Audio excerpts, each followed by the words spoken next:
প্রিয় শিক্ষার্থীরা, তোমরা কেমন আছো? আশা করি ভালো আছো। পাথরঘাটা বালিকা উচ্চ বিদ্যালয়ের পক্ষ থেকে আজকের এই অনলাইন ক্লাসে তোমাদেরকে স্বাগত জানাচ্ছি। আমাদের আজকের বিষয় দশম শ্রেণী পদার্থবিজ্ঞান, অধ্যায় দ্বিতীয়, গতি। আমরা এর আগের ক্লাসে গতি থেকে বিভিন্ন তত্ত্বসমূহ আমরা আলোচনা করেছিলাম। আজকে আমরা এই গতি থেকে গাণিতিক বিষয়গুলো নিয়ে আলোচনা করব। আমরা এখানে দুইটি উদ্দীপক নিয়েছি। একটা হলো একটা তথ্য ছক, সেখানে সময় এবং বেগ থেকে যে তথ্যগুলো নিয়েছি, অর্থাৎ 0 সেকেন্ডে 0, অর্থাৎ স্থির অবস্থান থেকে বস্তুটির যাত্রা শুরু করেছিল। এখন 60 সেকেন্ডে এটার বেগ হলো 10 মিটার পার সেকেন্ড, 8 সেকেন্ডে 20 মিটার পার সেকেন্ড, 12 সেকেন্ডে 30 মিটার পার সেকেন্ড, 16 সেকেন্ডে 40 মিটার পার সেকেন্ড, 20 সেকেন্ডে 50 মিটার পার সেকেন্ড এবং 24 সেকেন্ডে 60 মিটার পার সেকেন্ড গতিবেগ নিয়ে ওই বস্তুটি অতিক্রম করেছিল। এখন যদি এখান থেকে প্রশ্ন করা হয় যে গ নম্বরে যদি প্রশ্ন করা হয় যে এখানে অষ্টম সেকেন্ডে অথবা সপ্তম সেকেন্ডে অতিক্রান্ত দূরত্ব কত, তাহলে এখানে সপ্তম সেকেন্ডে যদি অতিক্রান্ত দূরত্ব কত বলা হয়, তাহলে আমরা কিভাবে করব? সপ্তম সেকেন্ডে অতিক্রান্ত দূরত্ব নির্ণয় করব। তাহলে সেই ক্ষেত্রে আমরা প্রথমে 7 সেকেন্ডে অতিক্রান্ত দূরত্ব বাইর করব, তারপরে 8 সেকেন্ডে অতিক্রান্ত দূরত্ব বাইর করব। 7 সেকেন্ডের অতিক্রান্ত দূরত্ব থেকে 8 সেকেন্ডের অতিক্রান্ত দূরত্ব যদি বিয়োগ করি, তাহলে সপ্তম সেকেন্ডের অতিক্রান্ত দূরত্ব বের হবে। অথবা যদি বলা হয় ষষ্ঠ সেকেন্ডে অতিক্রান্ত দূরত্ব কত, তাহলে আমরা প্রথমে 6 সেকেন্ডের অতিক্রান্ত দূরত্ব বার করব, তারপরে 5 সেকেন্ডের অতিক্রান্ত দূরত্ব বের করব। তাহলে 6 সেকেন্ডের অতিক্রান্ত দূরত্ব থেকে 5 সেকেন্ডের অতিক্রান্ত দূরত্ব যদি বিয়োগ করি, তাহলে ষষ্ঠ সেকেন্ডে অতিক্রান্ত দূরত্ব কত হইল সেটা বের করব। তাহলে প্রিয় শিক্ষার্থীরা, আসো আমরা এটা সমাধান করি কিভাবে। যে আমরা দেখছি যে সময়ের পরিপ্রেক্ষিতে বেগ বাড়তেছে, তাহলে নিশ্চয়ই এখানে ত্বরণ আছে। তাহলে এখানে আমরা ত্বরণটা আমরা বের করব যে 10 সেকেন্ডে, অর্থাৎ এখানে 60 সেকেন্ডে ত্বরণ কত হবে। তাহলে এখানে ত্বরণ A is equal to, আমরা জানি যে ত্বরণ A is equal to V minus U by T, সময়ের সাথে অতিক্রান্ত দূরত্বকে ত্বরণ বলা হয়। তাহলে এখানে U সমান কত? 0 মিটার পার সেকেন্ড। আমি যদি 60 সেকেন্ড পর্যন্ত নিই, তাহলে সেখানে সময়টি V সমান আমরা প্রথমে পাবো শেষ বেগ V সমান 10 মিটার পার সেকেন্ড, আর সময় T সমান আমরা পাবো 60 সেকেন্ড, কারণ আমরা 60 সেকেন্ডের উপর হিসাব করছি। আর আমি যদি মনে করি যে 8 সেকেন্ডের জন্য করি, যেহেতু আমাকে সপ্তম সেকেন্ড বলছে, তাহলে আমি যদি 8 সেকেন্ডের জন্য হিসাব করি, তাহলে এখানে বেগ v এর মান হবে যে কি 20 মিটার পার সেকেন্ড। যেহেতু সপ্তম সেকেন্ডটা কতর মধ্যে আছে?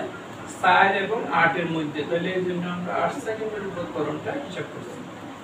তাহলে সেই ক্ষেত্রে আমাদের ত্বরণটা কি হবে?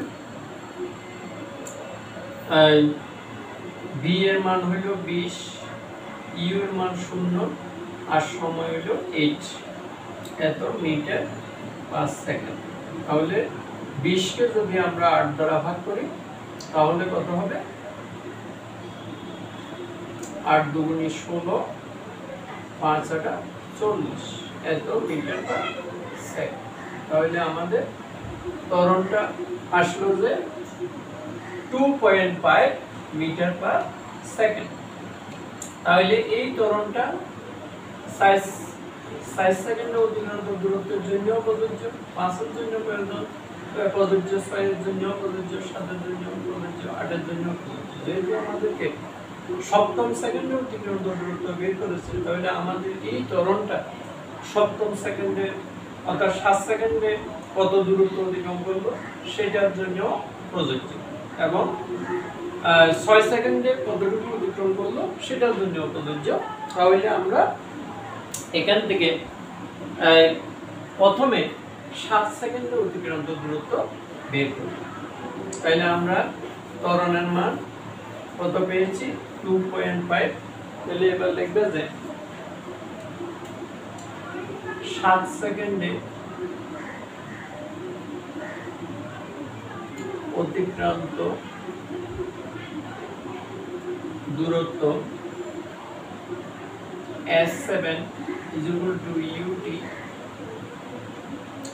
plus half ATSK। তাহলে এখানে U বলতে প্রথমে U হলো আদিবেগ 0 আর T এর মান হলো 7 আর হাফ ইনটু A এর মান আমরা পেয়েছি 2.5 ইনটু T এর মান পেয়েছি 7 স্কয়ার। পুরোটা দূরত্বের একক হলো মিটার। তাহলে আমরা এখানে মিটার লিখব। তাহলে আমাদের কি দাঁড়াবে? 0 আর 7 গুণ করলে 0 প্লাস, তাহলে এখানে এটা বাদ দিলাম, হাফ গুণ 2.5 গুণ, এখন 7 7 সাথে কত? 49 এত মিটার হবে। এখন 49 এবং 2.5 কে যদি আমরা ভাগ করি, 49 গুণ 2.5 ভাগ 2 সমান হবে 61.25 এত মিটার। তাহলে আমরা সপ্তম অর্থাৎ 7 সেকেন্ডে অতিক্রান্ত দূরত্ব বের করেছি। এবার 6 সেকেন্ডে অতিক্রান্ত দূরত্ব, 6 সেকেন্ডে অতিক্রান্ত দূরত্ব S6 is equal to UT plus half ATSK। এখানে আমরা U এর মান 0 বসাবো আর T এর মান হলো 6 প্লাস হাফ ইনটু এর মান হলো 2.5 ইনটু T এর মান হলো 6 স্কয়ার। তাহলে আমাদের কি দাঁড়াবে? এটা হলো 0 আর এখানে হবে হাফ গুণ 2.5 গুণ 36। এখন 36 এর সাথে 2.5 যদি আমরা গুণ করি 90 হয়, তাকে 2 দ্বারা ভাগ করলে 45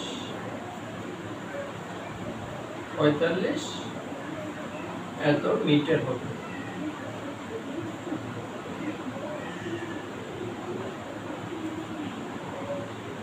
তাহলে 36 গুণ 2.5 90 কে 2 দিয়ে ভাগ করলে 45। তাহলে দেখো প্রিয় শিক্ষার্থীরা, আমরা ষষ্ঠ সেকেন্ডে অতিক্রান্ত দূরত্ব পেয়েছি 45 মিটার আর সপ্তম সেকেন্ডে অতিক্রান্ত দূরত্ব পেয়েছি 61.25 মিটার। এখন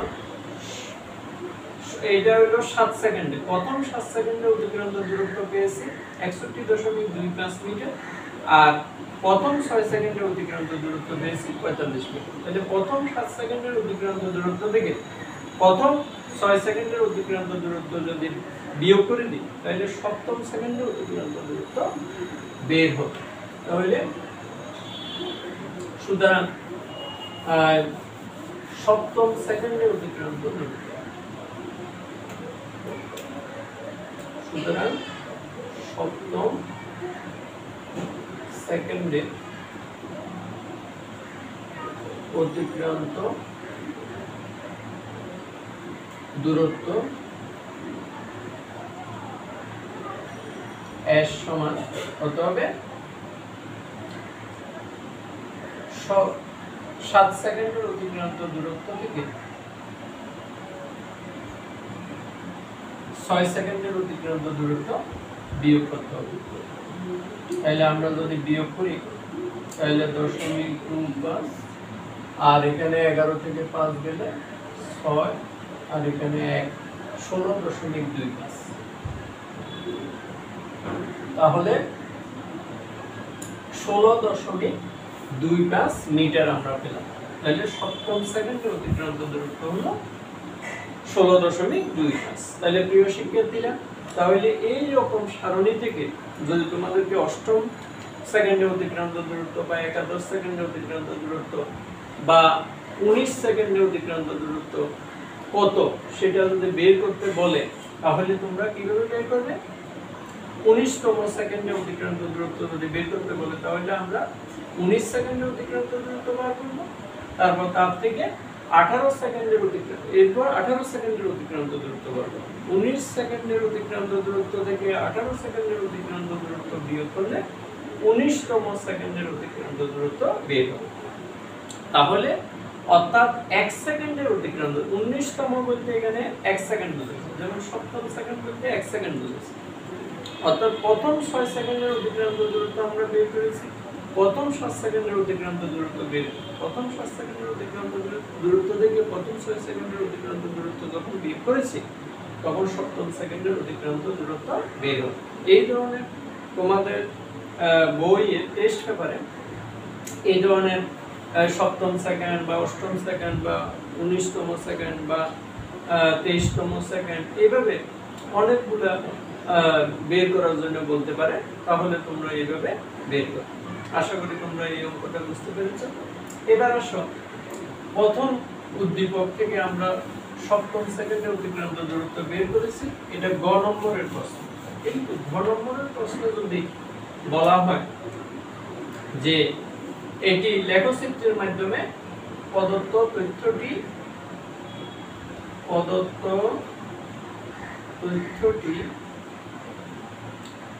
লেখচিত্রের মাধ্যমে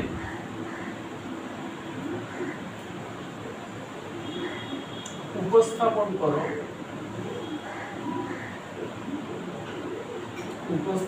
করো এবং ঢাল নির্ণয় করো। তাহলে তোমরা কিভাবে করবে? তাহলে আসো আমরা লেখচিত্রটা আঁকি। প্রথমে আমাদেরকে লেখচিত্র যদি আঁকতে হয়, তাহলে এখানে x অক্ষ নিতে হবে, আর এই বরাবর x অক্ষ, আর এই বরাবর y অক্ষ। এটা যদি আমি ও ধরি, 0, এটা x, এটা হলো y। তাহলে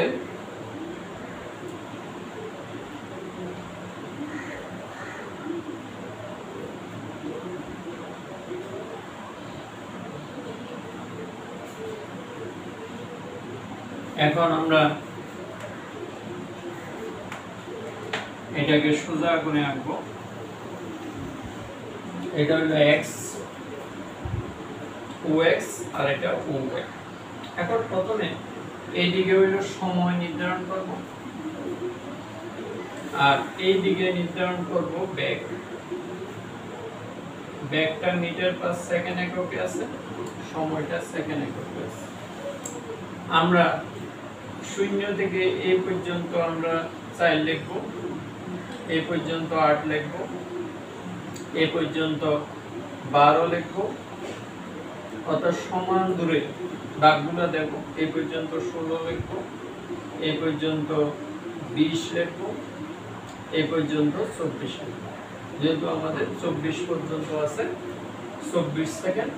এরপর ব্যাগের বেলায় প্রথমে 0, পরে আমরা এই পর্যন্ত 10 লিখব, এই পর্যন্ত 20 লিখব, এই পর্যন্ত 30 লিখব, এই পর্যন্ত 40 লিখব, এই পর্যন্ত 50 লিখব, এই পর্যন্ত 60 লিখব, এই পর্যন্ত 60 এর পরে আমাদের আর নাই। তাহলে আমরা দেখো প্রথম 0 সেকেন্ডে 0 ছিল, তাহলে এখানে আমাদের বিন্দু। প্রথম 60 সেকেন্ডে 10 ছিল, তাহলে 60 যেখানে লিখেছি এই 10 বরাবর আমরা এই বিন্দুটা দেব। এরপর 8 সেকেন্ড বরাবর 20, তাহলে 8 যেখানে লিখেছি এখানে বিন্দু বরাবর এই 8টা উপস্থাপন করলাম। এটা তোমরা গ্রাফের মধ্যে আঁকলে এটার সুবিধা, যেহেতু পদার্থবিজ্ঞানের পরীক্ষায় গ্রাফ দেওয়া হয় না, সেজন্য এভাবে সাদা কাগজের মধ্যে নির্দিষ্ট দূরত্ব বরাবর তোমরা বিন্দুগুলো বসাইতে হবে। এরপর হলো 12 বরাবর 30, তাহলে 30 এর জায়গায় এখানে আমরা 12 লিখব। এই 12 বরাবর 30 এর করে। এরপর 16 বরাবর 40, এই 40 বরাবর দিয়ে আমরা এখানে 16 করে আসি, এই বিন্দুটা দেব। তারপর হলো 20 বরাবর হলো 50, তাহলে 50 বরাবর এখানে 20 এর করে এই হলো 50। আর এরপর হলো 50টা এখানে। এরপর হলো 24, 60 বরাবর আমরা এখানে লিখব 60। অর্থাৎ আমরা যদি এটাকে এইভাবে চিহ্নিত করি,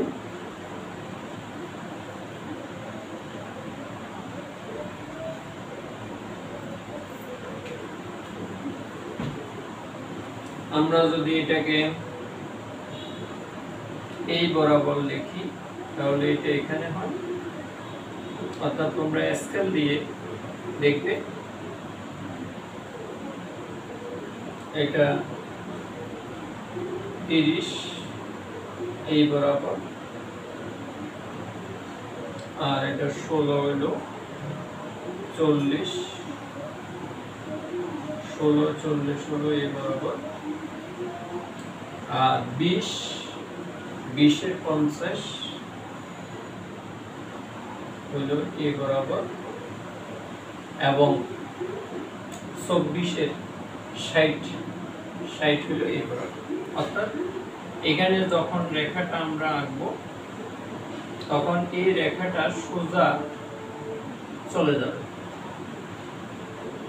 এখন এই রেখাটার মধ্যে আমরা বিন্দুগুলা সঠিকভাবে দেব, যেমন 8,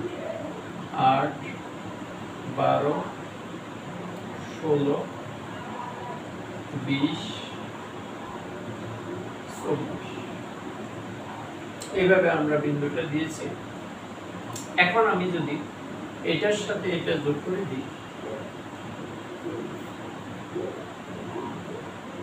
60টাকে যদি আমি এখানে লিখি, এই বরাবর যদি এটা যোগ করি এবং এই বরাবর যদি এটা যোগ করি,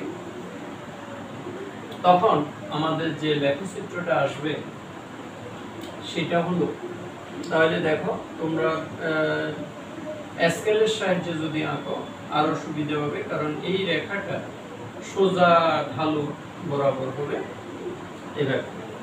এখন এই বরাবর এটার দূরত্ব হলো 60, তাহলে এটাকে যদি আমি m লিখি, এটা n লিখি, তাহলে এটা হলো লম্ব, এটা হলো 60, আর এই পর্যন্ত হলো 24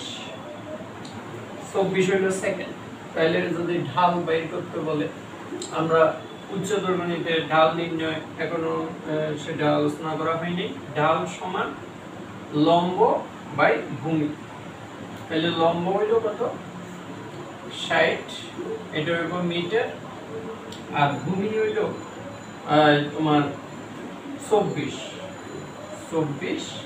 সেকেন্ড। তাহলে আমরা যদি এটাকে এভাবে লিখি তাহলে 60/24 মিটার পার সেকেন্ড। তাহলে আমরা যদি 60কে যদি আমরা ভাগ করি কত দ্বারা, 24 দ্বারা যদি ভাগ করি তাহলে আমাদের দাঁড়াবে 2.5 মিটার পার সেকেন্ড। অর্থাৎ এই ঢালটা হলো ত্বরণ। আমরা যে এর আগে ত্বরণ নির্ণয় করেছি না যে 2.5, সেটাই হলো আসল ঢাল। তাহলে ঢাল হলো কিভাবে আনত হয়েছে। তাহলে আমরা লেখচিত্র থেকে এইভাবে ঢালু রেখা যদি সময় এবং বেগের লেখচিত্র যদি এইভাবে ঢালু রেখা পাই তাহলে আমরা এটা বুঝবো যে এখানে সুষম ত্বরণ হয়েছে, অর্থাৎ বেগ প্রতি সেকেন্ডের সমান হারে বেড়েছে।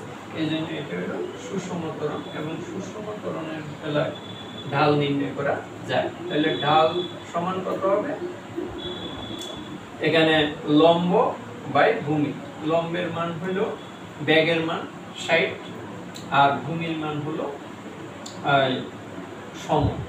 তাহলে বেগের পরিবর্তন বাই সময়, বেগের পরিবর্তন হলো 60, কারণ প্রথমে শূন্য ছিল পরে 60 থেকে শূন্য যদি বিয়োগ করি তাহলে 60 হয়। আর সময় হলো 24 সেকেন্ড। তাহলে 24 দ্বারা যদি 60কে ভাগ করি 2.5। অর্থাৎ ঢাল নির্ণয়ের সূত্র হলো উঠা বাই বসা। উঠা হলো mn আর বসা হলো on। তাহলে এখানে লিখবা ঢাল সমান mn বাই on। mn মান হলো 60 মিটার আর on এর মান হলো কত 24, তাহলে হলো 2.5। তাহলে প্রিয় শিক্ষার্থীরা, আশা করি তোমরা এটা বুঝতে পেরেছো। তাহলে আমরা আজকে এই উদ্দীপক থেকে কি কি পেলাম, সপ্তম সেকেন্ডে অতিক্রান্ত দূরত্ব এবং কিভাবে এটাকে লেখচিত্রের মাধ্যমে ঢাল নির্ণয় করা যায় সেটা আমরা দেখালাম। আশা করি তোমরা সেটা বুঝতে পেরেছো। এবার আসো 2 নম্বর উদ্দীপক। 2 নম্বর উদ্দীপকে যেটা আছে সেটা হলো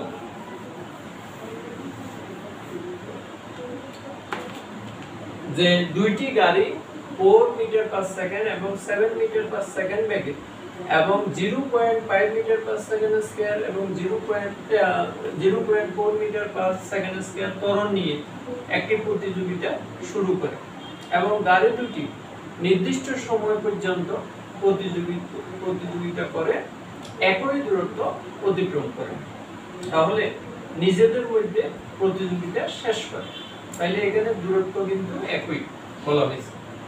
এখন যদি বলা হয় তারা কতক্ষণ পর্যন্ত, 2 নম্বরের প্রশ্নে তারা গাড়ি দুটি কতক্ষণ পর্যন্ত প্রতিযোগিতায় অংশগ্রহণ করে তা নির্ণয় করে।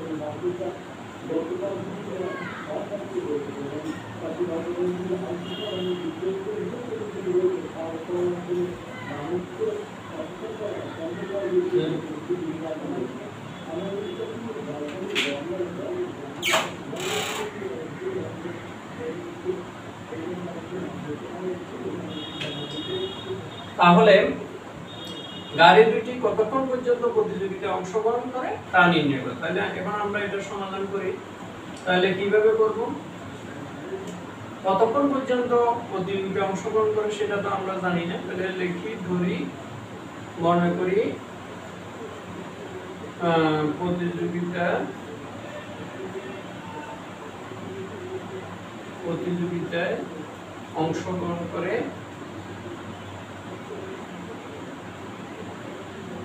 30 সেকেন্ড পর্যন্ত। তাহলে এখানে প্রথম গাড়ির বেগ কত? প্রথম গাড়ির বেগ u1, প্রথম গাড়ির বেগ u1 সমান 4 মিটার পার সেকেন্ড।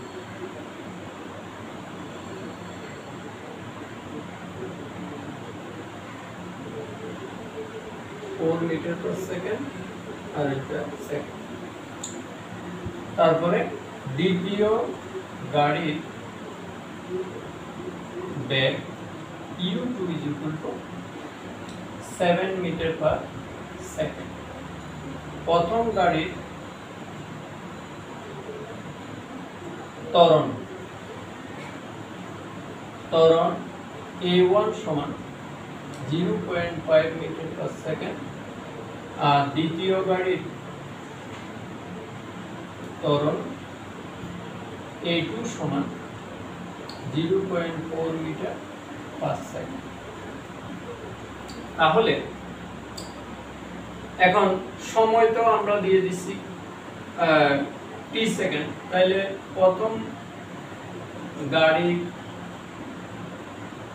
ক্ষেত্রে অতিক্রান্ত দূরত্ব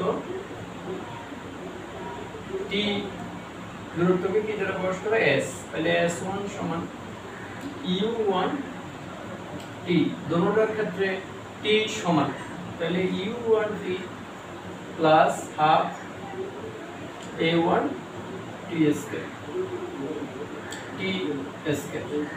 আর দ্বিতীয় গাড়ির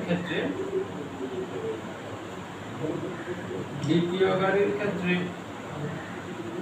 অতিক্রান্ত দূরত্ব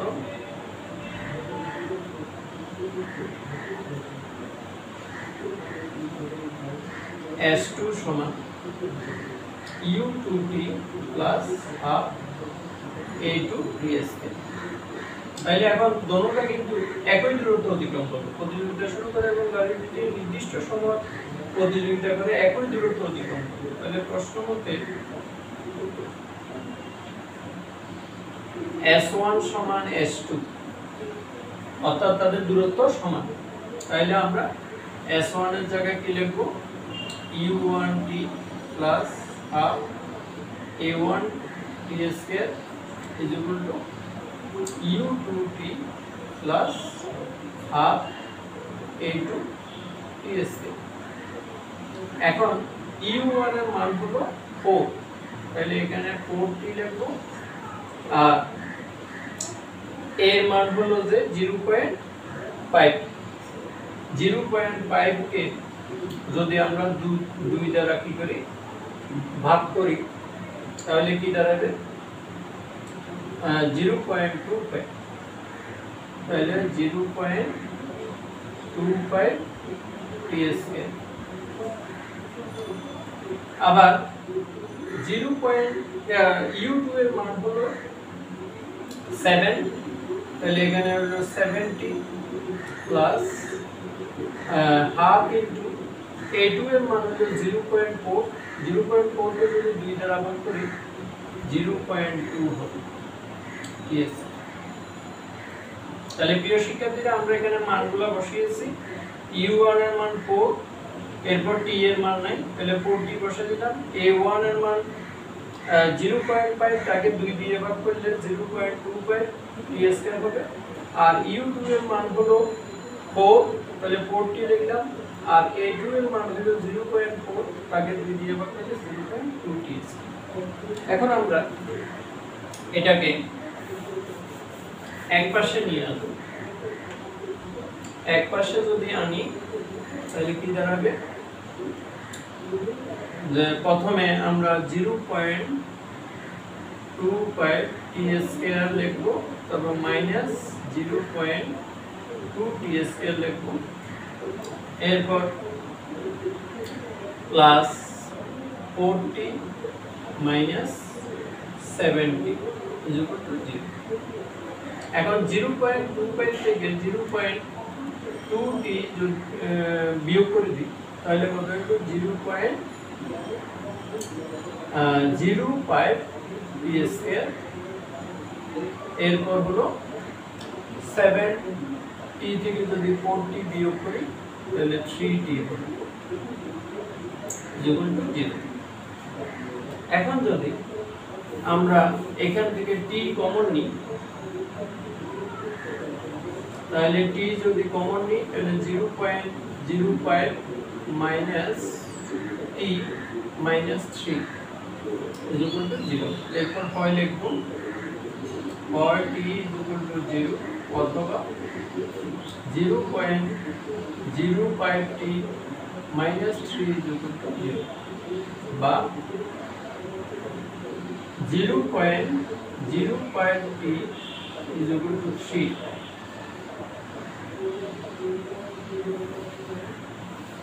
এখন যদি আমরা টি বাই করি তাহলে 3/0.05।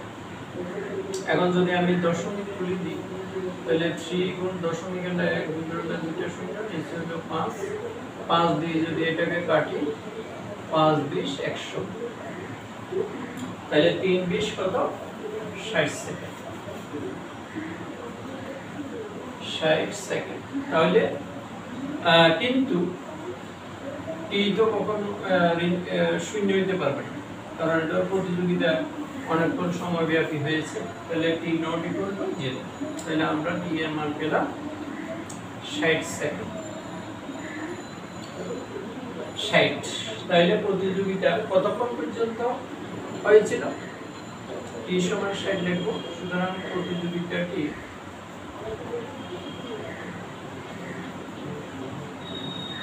60 সেকেন্ড পর্যন্ত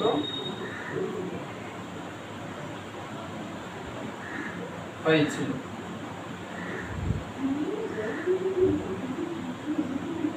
প্রতিযোগিতাটি 60 সেকেন্ড পর্যন্ত হয়েছে। তাহলে এটা গ নম্বরের উত্তর হলো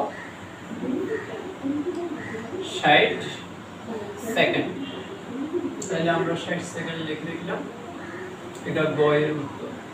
এখন ঘ নম্বরে যদি বলা হয় যে এটার বেগ যদি অর্ধেক হয়, বেগ যদি আমরা কি করি অর্ধেক করি এবং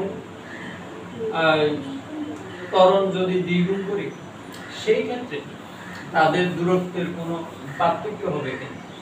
তাহলে কি লিখবা? প্রথম গাড়ির বেগ অর্ধেক এবং ত্বরণ দ্বিগুণ হলে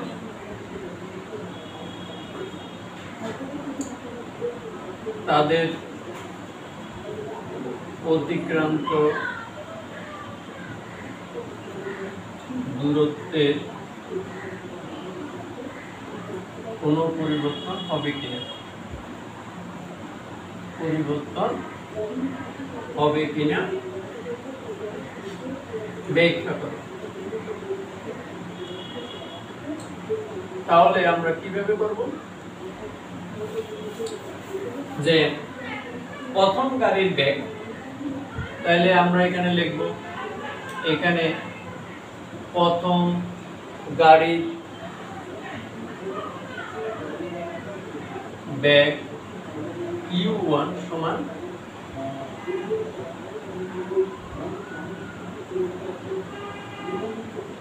(4/2 মিটার পার সেকেন্ড সমান 2 মিটার পার সেকেন্ড।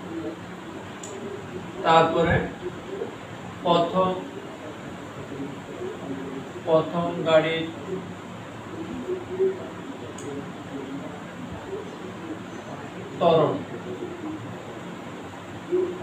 ত্বরণ a2 a1 সমান ত্বরণ দ্বিগুণ হবে বলছে 0.5 গুণ 2 মিটার পার সেকেন্ড স্কয়ার সমান 0.25 এর সাথে যদি আমরা 2 গুণ করি তাহলে 1 মিটার পার সেকেন্ড হবে সেকেন্ড স্কয়ার। তারপরে দ্বিতীয় গাড়ি কিন্তু ঠিক থাকবে, দ্বিতীয় গাড়ির bag u2 is equal to কত 7 মিটার পার সেকেন্ড। আর দ্বিতীয় গাড়ির ত্বরণ a2 is equal to দ্বিতীয় গাড়ির ত্বরণ a2 is equal to 0.4 metre per second. তাহলে প্রথম গাড়ির যে সময় উভয় গাড়ির বেলায় সময় t সমান আমরা যেটা পেয়েছি 60 সেকেন্ড সেটাই প্রযোজ্য হবে, কারণ এই প্রতিযোগিতাটা 60 সেকেন্ড পর্যন্ত স্থায়ী ছিল। তাহলে প্রথম গাড়ির অতিক্রান্ত দূরত্ব s is equal to TPSC s is equal to ut plus half at square, তাহলে u1t plus half a1 t square। তাহলে u1 এর মান আমরা পেয়েছি 2 আর t এর মান হলো 60 হাফ ইনটু a1 এর মান পেয়েছি 1 আর t এর মান হলো 60 স্কয়ার এত মিটার। তাহলে 60 দুগুণে কত 120 আর এখানে 636 3600 কে 2 দিয়ে ভাগ করলে 1800 মিটার। 636 3600 কে 2 দিয়ে ভাগ করলে 1800 আর 120 এ গুণ করলে 1920 মিটার। তাহলে প্রথম গাড়ির দূরত্ব হলো 1920 মিটার। দ্বিতীয় গাড়ির দূরত্ব, দ্বিতীয় গাড়ির অতিক্রান্ত দূরত্ব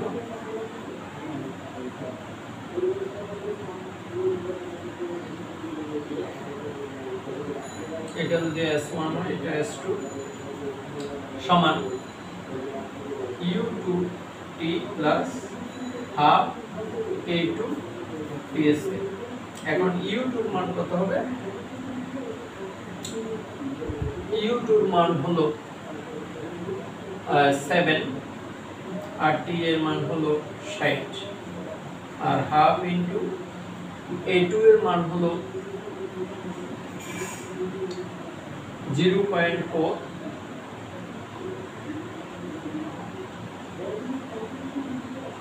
আর t এর মান হলো 60 স্কয়ার মিটার। তাহলে 642 420 যোগ এখানে 636 636 সাথে